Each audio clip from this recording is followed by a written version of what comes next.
अस्सलामुअलैकुम। टैक्सर आपके साथ मैं हूं सबा शेख और आज के शो में जो हमारा टॉपिक है वो बड़ा ही दिलचस्प है और बहुत ही मुख्तलिफ है। टैक्स से रिलेटेड ही है और टैक्स की ही बात होगी, लेकिन आज हम बात करेंगे टैक्स रेजिडेंसी के हवाले से। और जब मैंने ये टॉपिक सुना और मुझे इस टॉपिक के बारे में पता चला कि आज हम इस टॉपिक को डिस्कस करने जा रहे हैं, तो उतनी ही कन्फ्यूजन मुझे भी थी जितनी तमाम आम आवाम को थी सोशल मीडिया पर, जो कि ये सवाल कर रहे थे कि जी टैक्स तो हम देते हैं, और कुछ लोग ये कह रहे थे हम टैक्स नेट में भी आना चाहते हैं, लेकिन ये कौन सी टर्म आ गई। तो इसके बारे में पूछते हैं अनवर काशिम मुमताज से। अस्सलाम वालेकुम सर, कैसे हैं आप? मैं ठीक हूँ, आप बताएं खैरियत से? बिल्कुल ठीक ठाक। बारिशों में महफूज रही? बारिशों में बिल्कुल महफूज रहे, और साथ साथ अब अगस्त का महीना भी आ गया है और होपफुली कि ये जो अगस्त का महीना आए ये सारी मुसीबतें भी अपने साथ साथ ही लेकर जाए और इसमें जितने सारे लोग हैं वो भी टैक्स नेट में बढ़ते चले जाएं। टैक्स रेजिडेंसी, इसके बारे में बताइए। ये हमारा जब प्रोग्राम खत्म होगा तो मेरे ख्याल में लोगों को ये अवेयरनेस हो जाएगी टैक्स रेजिडेंसी होती क्या है। लेकिन आजकल जहाँ भी हम बात करें ना, तो रेजिडेंसी की बात होती है कि टैक्स रेजिडेंसी पे बात हो रही होती है कि बंदा रहता कहाँ है। पहले भी रेजिडेंट और नॉन रेजिडेंट की बहुत बात होती थी, लेकिन उस वक्त लोग ऐसा एहसास नहीं करते थे, इतनी केयर नहीं करते थे, जबकि कानून मौजूद था। लेकिन जब पनामा लीक के बाद ये एक डिस्क्लोजर का बौछार आया और FATF की कंडीशन सख्त हुई और उसके बाद 180 मुल्कों ने कंबाइंड रिपोर्टिंग स्टैंडर्ड साइन किए हैं, पाकिस्तान भी उसका सिग्नेटरी है। और अब जो बैंक्स हैं वो आपसे पहले पूछते हैं आपकी टैक्स रेजिडेंसी क्या है। टैक्स रेजिडेंसी क्या इसका है? मतलब ये है कि आप कहाँ टैक्स देते हैं या आपको कहाँ टैक्स देना है। बिल्कुल, इसके ऊपर डिटेल डिस्कशन करते हैं, लेकिन हमारे नुमाइंदे सफदर अब्बास ने एक रिपोर्ट तैयार की है। रिपोर्ट देखते हैं, उसके बाद फिर अपनी डिस्कशन को कंटिन्यू करेंगे।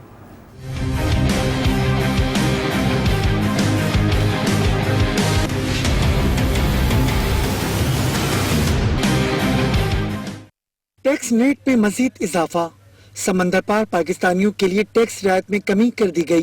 पहले बैरून मुल्क मुकीम पाकिस्तानी अगर साल में 183 रोज पाकिस्तान में गुजारते थे तो उन्हें टैक्स देना पड़ता था, लेकिन अब ये छूट कम करते हुए सिर्फ 4 माह या 120 रोज तक महदूद कर दी गई।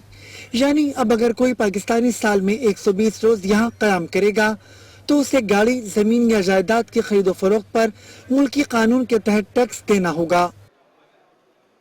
इनकम टैक्स ऑर्डिनेंस में एक्चुअली सेक्शन 81, 82 है जो रेजिडेंट नॉन रेजिडेंट का डिस्क्राइब करता है। पहले 183 डेज़ की रिक्वायरमेंट थी। अगर 183 डेज़ कोई शख्स पाकिस्तानी, नॉन पाकिस्तानी पाकिस्तान में रह रहा है तो उसकी पाकिस्तान प्लस दुनिया भर की इनकम पाकिस्तान में टैक्स होगी। हमारा साथ साथ एक ADTT होता है, अवॉइडेंस ऑफ डबल टैक्सेशन, उसकी लिमिटेशन के साथ थोड़ा सा अभी इसको चेंज किया है। वो कंडीशन भी रखी है 183 डेज़ की, प्लस अब कर दिया है कि 120 डेज प्लस 365 दिन पिछले 4 साल में। अगर 365 दिन पिछले 4 साल में रहा और 120 डेज करंट टैक्स ईयर में रहा तो भी वो रेजिडेंट पर्सन है, तो उसका भी टैक्सेशन जो होगा वो पाकिस्तानी लॉ के हिसाब से होगा। दूसरी जानिब कराची की ताजी बरादरी टैक्स रेजिडेंट से कुछ खास मुत्तफिक दिखाई नहीं देती। ऐवानी सनत व तिजारत कराची के सदर जुनैद मागदा का कहना है कि इस तजवीज से कोई खास फायदा होता दिखाई नहीं दे रहा। एक तरफ तो दोहरी शहरियत का मसला है तो दूसरी जानिब दोहरी शहरियत पर पाबंदी भी है। तजवीज की वजाहत बहुत जरूरी है। एक तो ये है कि हमारे इमिग्रेशन लॉज जो हैं उसके अंदर में जो हम बाहर बिजनेस करते हैं तो हमें किसी भी मुल्क में बिजनेस करने के लिए जैसे हमारे कानून है फॉरेन डायरेक्ट इन्वेस्टमेंट के लोगों के लिए कि जी ये आएंगे, पैसे लेके आएंगे तो हम इनको ये मराद देंगे, ये सब होता है ना। ऐसे दुनिया में जब हमको वो बुलाते हैं तो वो यही कहते हैं, तो हम उनके कानून की पूरी तामील करें या हम हमारे वाले की करें, वो दोनों तजाद होता है, इनका आपस में कोऑर्डिनेशन ही नहीं है। अब डबल नेशनलिटी यहाँ पर कहीं इजाज़त दे रहे हैं और कहीं नहीं दे रहे। जब वो इलेक्शन में खड़ा होता है तो बोलते हैं डबल वाले को इजाज़त नहीं है। अच्छा ठीक है, अब इमिग्रेशन को इजाज़त है जिसके पास है। ये बहुत सारी चीज़ें हैं जो अब तक ठीक नहीं हुई हैं। समंदर पार मुकीम पाकिस्तानी बाहर तो टैक्स दे ही रहे हैं, लेकिन अब उन्हें यहाँ भी 120 रोज कयाम की सूरत में टैक्स देना होगा। बिजनेस कम्युनिटी का कहना है कि रेजिडेंसी टैक्स की तजवीज़ तो बेहतर है, लेकिन इसके मंदरजात वाज़ेह नहीं। प्रोग्राम टैक्स और आपके लिए कैमरामैन अजहर अली के साथ सफदर अब्बास, आज न्यूज़ कराची। तो सफदर अब्बास की ये रिपोर्ट देखिए। अनवर साहब, सबसे पहले तो आप ब्रीफली डिस्क्राइब कर दीजिए टैक्स रेजिडेंसी के हवाले से, फिर इस रिपोर्ट के ऊपर डिस्कस करेंगे। बेसिकली जो मैं बात कर रहा था उस वक्त हमने रिपोर्ट से पहले हम बात कर रहे थे, वो टैक्स रेजिडेंसी बेसिकली क्यों उसकी अहमियत बढ़ गई है। वो ये है कि दुनिया फाइनेंशियली जो है वो पनामा लीक के वाक़े के बाद, जो कि 9/11 है फाइनेंशियल एस्पेक्ट से देखा जाए, तो उसके बाद जो है दुनिया भर में ये एहसास हुआ कि जी ये जो दुनिया में पैसे ट्रैवल करते हैं, लोगों के पैसे कहाँ जाते हैं, लोग कहाँ टैक्स देते हैं, उस सिलसिले में दुनिया ने एक कंबाइंड रिपोर्टिंग स्टैंडर्ड साइन किया जिसके मुताबिक फ्री एक्सचेंज ऑफ इन्फॉर्मेशन होगा। जब free of exchange of information होगा तो उसमें जब देखा जाएगा कि मैं हूं और मैं पाकिस्तान का रेजिडेंट हूं, अब मेरे तो वो इन्फॉर्मेशन ट्रैवल करेगी मेरे मुल्क में, और जब मैं अपने मुल्क में ट्रैवल करेगी तो मैंने वो डिस्क्लोजर्स प्रॉपर दिखाएं अपने रिटर्न में, अपने रेवेन्यू अथॉरिटी को दिखाएं नहीं दिखाएं, वो बड़ा इंपॉर्टेंट है। तो अब जो है रेवेन्यू अथॉरिटीज जो हैं बिल शमूल सब FBI बड़ा गौर से नज़र रखेंगी कि कौन लोग जो हैं वो उनकी इन्फॉर्मेशन आ रही है, वो पाकिस्तान में टैक्स रिटर्न फाइल कर रहे हैं, नहीं कर रहे, आया रह रहे हैं पाकिस्तान में, नहीं रह रहे, उनका जो एक थ्रेशोल्ड आया उस थ्रेशोल्ड में वो पूरे उतरते हैं नहीं उतरते। तो ये एक नया सब्जेक्ट है जो कि अभी लोगों को इसका आइडिया नहीं है, बिकॉज लोग तो ये कह रहे हैं कि जब हम टैक्स देते हैं, बात यह कि अपना टैक्स कहाँ देना है। ठीक, अगर आपको टैक्स पाकिस्तान में देना है तो पाकिस्तान में देना चाहिए आपको टैक्स, लेकिन लोग इस चीज को अभी थोड़ा क्लैरिफाई नहीं हो रहा, इसलिए हमने ये टॉपिक रखा है तो लोगों के जहनों में सवाल आए और लोग पूछें इस बात में, तो हम क्लैरिफाई करें। बिल्कुल बिल्कुल सही कह रहे हैं। सफदर अब्बास की जो रिपोर्ट हमने देखी उसमें भी आपने सुना कि क्या कहना है जो रेजिडेंट है और जो नॉन रेजिडेंट है, उस हवाले से कुछ डिस्कस करें। देखिए बात यह है कि एक पहले जो जनरली वो था वो कि एक फाइनेंशियल ईयर में, एक टैक्स ईयर में आप जो है 183 दिन से ज्यादा अगर रहेंगे तो आप जो है पाकिस्तान में टैक्स देंगे। सही। इस फाइनेंस एक्ट में ये कंडीशन उन्होंने एक्सपेंड कर दी है। सही। उन्होंने कहा कि जी आप 4 साल में अगर 365 दिन और करंट ईयर में 120 दिन मिला के, हाँ, तो आप जो हैं रेजिडेंट हो जाते हैं for the purpose of Pakistani taxation. Okay. जब आप रेजिडेंट हो जाते हैं, सही, जो उसका सबसे बड़ा डिस्क्लोजर का इशू है कि आपको पूरी दुनिया की आमदनी अपनी दिखानी होती है। कुछ लोग होते हैं जिनकी आमदनी दुबई में भी होगी, कुछ की सिंगापुर में भी होगी, कुछ दूसरे ममालिक में होंगी, पाकिस्तान में रहते हैं वो, तो वो ये कहते हैं हम वहाँ टैक्स देते हैं। लेकिन नहीं, जब आप अगर पाकिस्तान के टैक्स रेजिडेंट हैं, सही, तो आपको वो इनकम पाकिस्तान में डिस्क्लोज करनी है, जो वहां टैक्स दिया उसका क्रेडिट आपको मिलेगा, लेकिन वो इनकम पे पाकिस्तान में टैक्स देना है, आपने पाकिस्तान में टैक्स देना है। बिल्कुल, टैक्स रेजिडेंसी के हवाले से तो डिटेल में बताया अनवर साहब ने, और इसकी अहमियत में इतना इजाफा क्यों होता जा रहा है ये जानेंगे ब्रेक के बाद। So stay with us.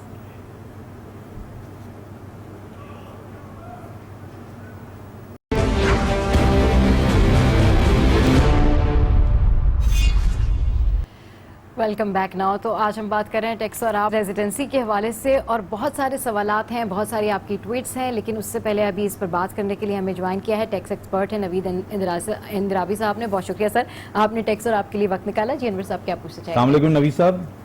जी अस्सलाम वालेकुम अनवर साहब, कैसे हैं आप? बहुत शुक्रिया आपको, इस वक्त लेट नाइट आपको जहमत दी, आपने टाइम निकाला हमारे लिए। नहीं, you are always welcome. Sir हम बात कर रहे हैं टैक्स रेजिडेंसी की, तो बहुत से लोग जो आवाम है वो उनको बड़ा क्लियर नहीं था कि ये क्या टॉपिक है और क्यों इसकी अहमियत है आज के दौर में, और आज का जो टैक्स निज़ाम है उसमें इसकी अहमियत बढ़ गई है। आप क्या समझते हैं इसकी अहमियत क्या है और कानून क्या कहता है? अनवर साहब, कानून इनकम टैक्स जो है उसकी टैक्सेशन जो है या जो टैक्स लगाने का जो ताकत है वो किसी भी कानून, चाहे दुनिया में कहीं का भी कानून हो, तो वो रेजिडेंसी बेस्ड कानून होता है। ठीक है। और जो आदमी रेजिडेंट होता है जिस मुल्क का, जिस जगह का, वहाँ के कानून के मुताबिक उसके ऊपर टैक्स का इतलाक किया जाता है। ठीक है। पूरी दुनिया में एक और तरीका भी है टैक्स लगाने का कि अगर आप नॉन रेजिडेंट हैं, यानी कि आप उस किसी मुल्क के शहरी नहीं हैं, मगर उस मुल्क से आपकी आमदनी आ रही है, तो क्योंकि वो ओरिजिन उस मुल्क में है तो फिर आपकी नॉन रेजिडेंट होने की जरूरत नहीं है। ओरिजिन की बेस के ऊपर भी आपकी टैक्सेशन हो सकती है, यानी कि आमदनी की ओरिजिन की बेस के ऊपर। फर्ज कीजिए कि मैं मुल्क से बाहर रहता हूँ, 12 महीने बाहर रहता हूँ, मगर मेरे यहाँ पे एक घर है जिससे मुझे आमदनी आ रही है, मैंने उसको किराए पे दिया, तो वो आमदनी मेरी पाकिस्तान में नॉन रेजिडेंट होते हुए भी टैक्सेशन में आएगी। तो कानून से जो है वो, और इन चीजों को, ये जो आदमी की इनकम होगी जो नॉन रेजिडेंट होगा, वो जिस मुल्क में फर्ज कीजिए वो बरतानिया में रहते हैं, तो ये आमदनी बरतानिया में भी टैक्स हो सकती है, मगर जो टैक्स पाकिस्तान में अदा कर दिया गया है उसका उसको फायदा वहाँ मिल जाएगा। बिल्कुल ठीक है। नबी साहब, ये जो फाइनेंस एक्ट 2019 में अमेंडमेंट लाई है, आप क्या समझते हैं इसकी क्या अहमियत है और इसके इसके मदजात क्या हैं, क्यों इस वक्त लाया गया है और क्या क्या हुकूमत या FBR इससे फायदा उठाना चाहती है? और अनु साहब देखिए, इससे थोड़ी सी वजाहत करते चलूं कि कानून जो है वो ये कहता है कि रेजिडेंसी यानी कि जहाँ जिस मुल्क के आप रहायश पजीर हैं जी, वो आप किस तरीके से आइडेंटिफाई होंगे। तो पूरी दुनिया में एक मुरवजा कानून है, वो हर यानी कि इंडिविजुअल के लिए अपने टैक्स ईयर के हिसाब से अगर वो 182 दिन से ज्यादा कहीं क़याम कर जाते हैं तो वो वहाँ के रेजिडेंट हो जाते हैं। ठीक है, मैं रेजिडेंट हो गया तो फिर लोग अपने आप को नॉन रेजिडेंट क्यों रखते हैं और रेजिडेंट होने से उनको क्या उनके पे क्या ऑब्लिगेशन आ जाता है? हमारे यहाँ ये एक क्या सराई से आप समझ लीजिए या ये वहम गुमान में बात चल रही है कि अगर आप नॉन रेजिडेंट हो गए तो फिर पाकिस्तान में यानी कि अब आपको फिर यहाँ टैक्स नहीं देना, फिर आपको वहीं देना है और वहीं का ही टैक्स देना है। पर कीजिए आप UAE में चले गए, वहाँ टैक्स ही कोई नहीं, तो आप कहें कि बस मैं तो फारिग हो गया मैंने, मगर ऐसा नहीं है। कानून ये कहता है कि जिस मुल्क में आपकी आमदनी है वहाँ से जो ओरिजिन हो रहा है वहाँ आपको टैक्सेशन होता है। अब ये जो कानून अभी आया है, मैं आपसे जो वजाहत कर रहा हूँ, पूरी दुनिया में 182 दिन का कानून है कि कहीं भी इंडिविजुअल जो है वो 182 दिन की रहायश हो जाए तो वो टैक्सेशन के लिए उस मुल्क के कानून के मुताबिक होता है। ठीक। अब यहाँ पे पोजीशन ये हो गई है कि हमने 2003 तक हमारे पास जो कानून था वो यही था जो आज हमने मरवजा कर दिया है फिर से 2019 के फाइनेंस एक्ट से। ठीक है। इस दौरान हमारे पास जो था वो हमने इंटरनेशनल कवानीन के मुताबिक अपने आप को ढाल दिया था। 2003 की अमेंडमेंट के बाद हमने, जब आप इंटरनेशनल कानून की बात कर रहे हैं तो आप बात कर रहे हैं double avoidance of double taxation की, जो OECD मॉडल की तरह। जी बिल्कुल, हम जो कानून है हमारे पास वो हर मुल्क का अपना कानून है, मगर अवॉइडेंस ऑफ डबल टैक्सेशन यानी कि जो आपकी आमदनी एक मुल्क में हो रही है वो दूसरे मुल्क में डबल टैक्स ना हो जाए, तो उसके लिए मरवजा कानून किया गया है। उसके लिए लेटेस्ट जो है वो आपने अभी जैसे फरमाया OECD मॉडल की डबल टैक्सेशन ट्रीटीज मौजूद है, जिसमें 182 दिन के का बड़ा क्लियर लॉ है कि आप 182 दिन किसी मुल्क में रहायश पजीर हो जाए। हमने क्या किया है, अब बड़ा स्पेसिफिकली क्या किया है कि हमने एक तो ये कह दिया कि अब जो शख्स पाकिस्तान में 183 दिन या इससे ज्यादा रह जाए तो वो तो यहाँ का रेजिडेंट हो गया। यानी कि अगर 182 दिन है या उससे कम है तो फिर क्या होगा, फिर हम उसको जाके देखेंगे। अभी साहब वो रेजिडेंट हो गया, फिर उसकी ऑब्लिगेशन मैं कह रहा हूँ हम बात करते चलें ताकि फिर दूसरी, अगर रेजिडेंट हो गया 183 दिन में पहली कंडीशन फुलफिल हो गई तो अब उसकी ऑब्लिगेशन क्या है? आप अगर आदमी 183 दिन में रेजिडेंट हो गया तो उसकी जो भी पाकिस्तान में आमदनी है वो तो टैक्स होनी है। ठीक है। बल्कि जो उसकी पूरी दुनिया में आमदनी है, पर कीजिए वो एक शख्स है जो इंग्लिस्तान से या अमेरिका से या कहीं से या UAE से ही आप समझ ले, दुबई से वो पाकिस्तान आके रहा। दुबई रेलेवेंट है बिकॉज दुबई में टैक्स नहीं है, तो वहाँ टैक्स नहीं है, फिर भी वो इनकम यहाँ टैक्स होगी। जी बिल्कुल, 100% यहाँ पे टैक्स होगी और आपको यहाँ पे वो टैक्स में दिखानी पड़ेगी। ठीक है, ठीक है। आपको वो आमदनी यहाँ पे दिखानी पड़ेगी और क्योंकि उस पर वहाँ कोई टैक्स नहीं हुआ तो इसलिए जब वो सिंगल यहीं पे पाकिस्तान में टैक्स हो जाएगी। तो मैंने अपना रिटर्न फाइल कर दिया जिसपे वर्ल्ड इनकम मेरी आएगी, जो भी सिंगापुर में हो या UK में हो या दुबई में हो, उसको मिला के मैं अपने असासे कौन से दिखाऊंगा? मेरा जो ईमान है वो ये है कि अगर आप रेजिडेंट हैं तो फिर आपको अपनी टोटल साहब कानून क्या कहता है? कानून ने तो आप बातें शुरू कर दी हैं, अब उसको लिखना शुरू अब कर दिया, मगर मेरा ये बिल्कुल क्लियर माइंड है कि जो शख्स पाकिस्तान में है उसको अपने असासा जात पूरी दुनिया के जहाँ के भी हों, जरूरी नहीं है क्यों अगर नहीं लिखा कि चीज आपने टोटल, मगर आपको अपना बताना है कि आपकी आमदनी और तो आपने वर्ल्ड एसेट भी दिखाने पड़ेंगे आपको। जी बिल्कुल दिखाने पड़ेंगे। ठीक है, अब ये एक बात हो गई कि वो रेजिडेंट हो गया। अब जो नया अमेंडमेंट आई है कानून में, एक तो ये इससे भी कुछ लोग रेजिडेंट बन जाएंगे जो कि अपने आप को अवॉइड करते हुए रेजिडेंट बनने से, शायद इसलिए लेके आया गया ये। दूसरी बात, इसका कानून का इतलाक कब से होगा? देखिए मैं तो आपको बता कर दूं, जो अब चेंज आई है वो क्या कह रही है कि आप अगर, पहली बात तो है कि 183 दिन आप एक साल में रहने के जुलाई से लेकर जून तक 183 दिन आप पाकिस्तान में पहली कंडीशन ये हो गई। पहली कंडीशन। ठीक है। अगर आप 182 दिन है यानी कि एक दिन भी कम है जी। तो फिर आप दूसरी कंडीशन में चले जाएंगे। ठीक है। वो क्या कहती है कि 182 दिन या 120 दिन से ज्यादा, ठीक है, और उसके तो पिछले 4 सालों, क्यूमुलेटिव 365 दिन है विच इंक्लूड्स 120 दिन। नहीं नहीं नहीं, अच्छा, उस साल में 120 दिन से ज्यादा और 183 दिन से कम, और पिछले 4 सालों में 365 दिन। ठीक है। तो आप यानी कि एक करते चले जाए। अब इससे होगा क्या कि अगर इस कंडीशन को हम लें तो बहुत सारे लोग क्या कर रहे थे कि वो 6 माह पाकिस्तान में रह रहे थे और 6 माह यानी कि 182 दिन को वो पूरा कर रहे थे। अब अगर आज 2019 से लेके यानी कि 2020 का जब गोशवारा जाएगा, जब इस कानून का इतलाक होगा, उसकी रेजिडेंसी को चेक किया जाएगा, तो वो पिछले 4 सालों का कैटेगरी में भी आ सकता है। अच्छा, और वो उस पिछले 4 सालों में डेफिनेटली 2 सालों में ही 120 दिन यानी से ज्यादा है, यानी कि 182 दिन से ज्यादा होगा। तो वो यकीनन, तो हम ये कह रहे हैं कि अब क्यूमुलेटिव अब देखा जाएगा कि वो 4 सालों में अगर 320 दिन और करंट ईयर में 120 दिन जी, तो ये मेरे ख्याल 3 सालों में और प्लस 1 साल में 120 दिन होगा। 4 साल की टोटल बात हुई है ना? नहीं जी नहीं, पहले साल जिस साल के अगर 2020 की बात करिए, वो इस कानून की आया है, फाइनेंस एक्ट 2019 से आया है। तो मेरी नाकिस राय में ये 2020 का जो आपका टैक्स का गोशवारा होगा 2020 का, ये उससे इतलाक होगा इसका। ठीक है, ठीक है, क्योंकि ये सब्सटेंटिव लॉ है, ये बड़ी चेंज आई, इससे आपकी टैक्सेशन जो है मेरे ख्याल में ये आगे से होनी चाहिए, मगर इसका इतलाक कुछ भी, मगर बहुत सारे लोग इस शिक में आके फंस जाएंगे कि वो पिछले 4 सालों में यकीनन 365 दिन पाकिस्तान में ज्यादा रहे होंगे।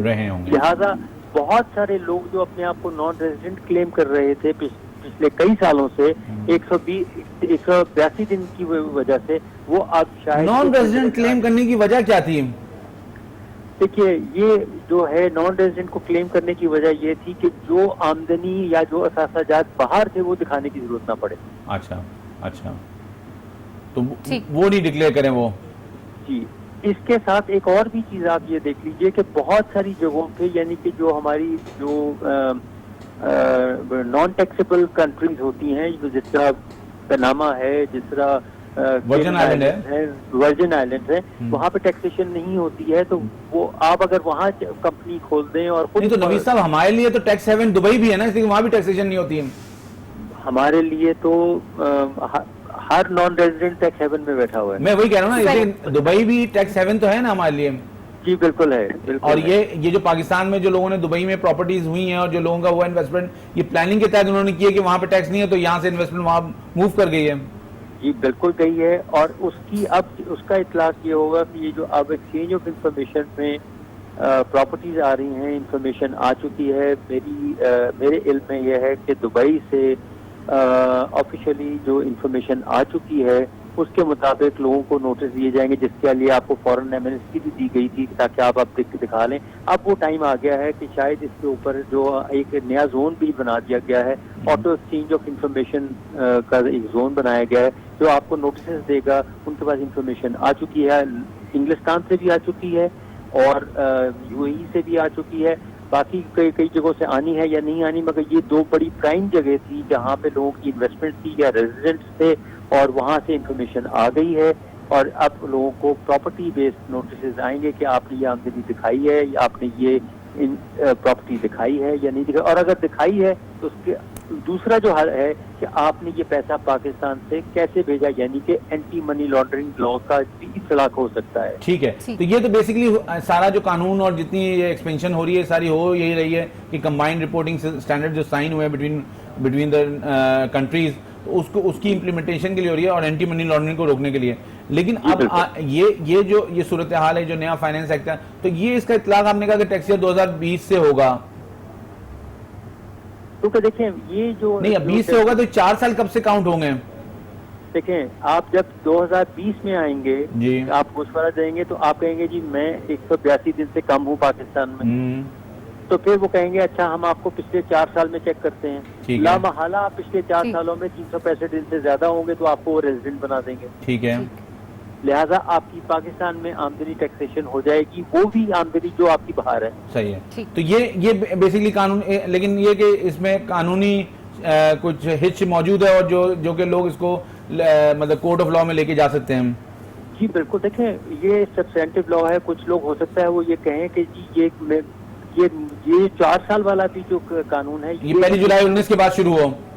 जी 1 जुलाई 19 के बाद ये हो, तो ये अदालतों का इख्तियार है कि वो इसको कैसे इंटरप्रिटेशन करेंगे। और मगर एक बात है कि this is a substantive law, this is going to create a charge extra liability on the person, जो कि पहले कानून में नहीं थी। बहुत शुक्रिया नबी साहब, आपने हमारे लिए वक्त निकाला।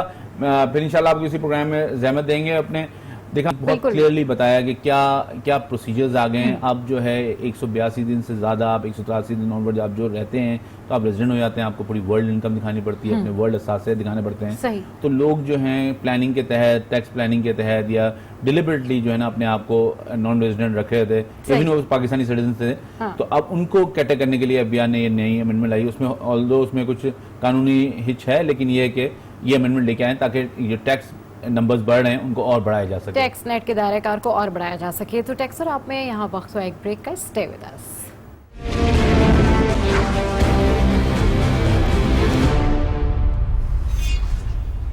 So welcome back now. आज हम बात कर रहे हैं टैक्स रेजिडेंसी के हवाले से। तो आप की जो भी क्यूरीज हैं, जो भी क्वेश्चंस हैं, आप हमें कॉल कर सकते हैं। अनवर साहब यहाँ मौजूद हैं जो कि आपके तमाम तर सवालों के जवाब देंगे। अच्छा अनवर साहब, क्योंकि अब ट्वीट्स शामिल कर लेनी चाहिए क्योंकि बहुत सारे लोगों ने आपसे जो है बहुत सारे क्वेश्चंस पूछे। तो ये सैयद साहब हैं, ये कह रहे हैं कि I think I sell my all vehicles and buy cycle.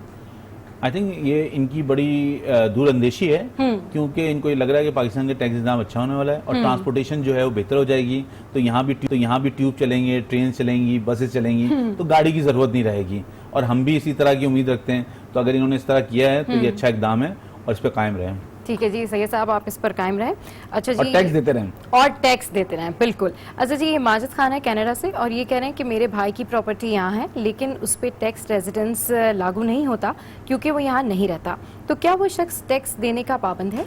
देखिए, अगर उनकी कोई प्रॉपर्टी है, अगर रेजिडेंट, वो बात कर रहे हैं पाकिस्तान की कॉन्टेक्स्ट में जी, तो वो रेजिडेंट नहीं है, तो यहाँ उनको कोई आमदनी उनकी नहीं है तो उनको कोई टैक्स नहीं देना। अच्छा, प्रॉपर्टी उन्होंने ली हुई है, वो सोर्स तो किसी वक्त बतानी होगी, लेकिन 500 से ज्यादा का लॉ आ गया है कि अगर आपके 500 की है और 500 से ज्यादा की प्रॉपर्टी है तो आपको टैक्स रिटर्न फाइल करना पड़ेगा। टैक्स नहीं देना पड़ेगा लेकिन टैक्स रिटर्न फाइल करना पड़ेगा। हाँ। और वो आप as a non resident file कर सकते हैं। सही, टैक्स रिटर्न जो है वो फाइल करना पड़ेगा।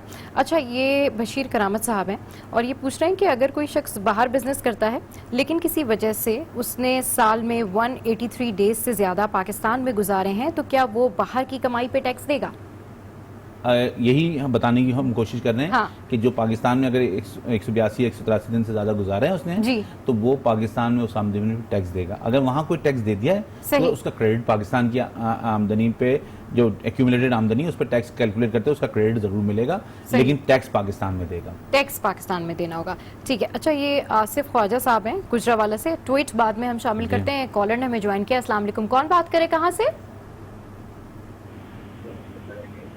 हेलो जी, अस्सलाम वालेकुम, कौन बात करें, कहाँ से? मोहम्मद यूसुफ बोल रहा हूँ, जो उकाड़ा से विश्व उकाड़ा सदर हूँ। जी जी प्रेसिडेंट ताजरान का। जी जी, क्या पूछना चाहेंगे सर?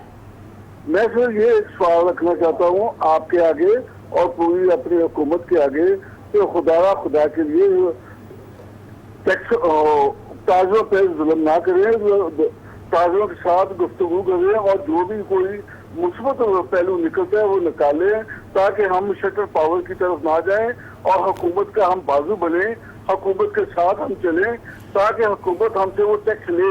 हम टैक्स देना चाहते हैं। बहुत अच्छी अप्रोच है यूसुफ साहब आपकी। आप पिछले प्रोग्राम में भी हमारे तशरीफ लाए थे, आपने यही बात की थी और मेरे ख्याल में हुकूमत ने डायलॉग शुरू कर दिए ताजरों से और कुछ मुस्बत उसके नताइज निकलेंगे। आई एम डेफिनेटली श्योर और चीजें बेहतर की तरफ जाएंगी। लेकिन आपकी जो अप्रोच है और आपकी सोच है बड़ी मुस्बत है। मेरे ख्याल में कोई ना कोई रास्ता जरूर निकलेगा। बिल्कुल ठीक कह रहे हैं। अच्छा जी, ये आसिफ ख्वाजा साहब है गुजरावाला से और इनका कहना है कि जो कंपनीज ऑपरेट बाहर से होती हैं लेकिन उनकी ब्रांच पाकिस्तान में है या फिर वो पाकिस्तान में सीजन्स होती हैं जैसे कि फ्रूट एक्सपोर्ट्स हैं, तो उनके लिए टैक्स के क्या रूल्स हैं?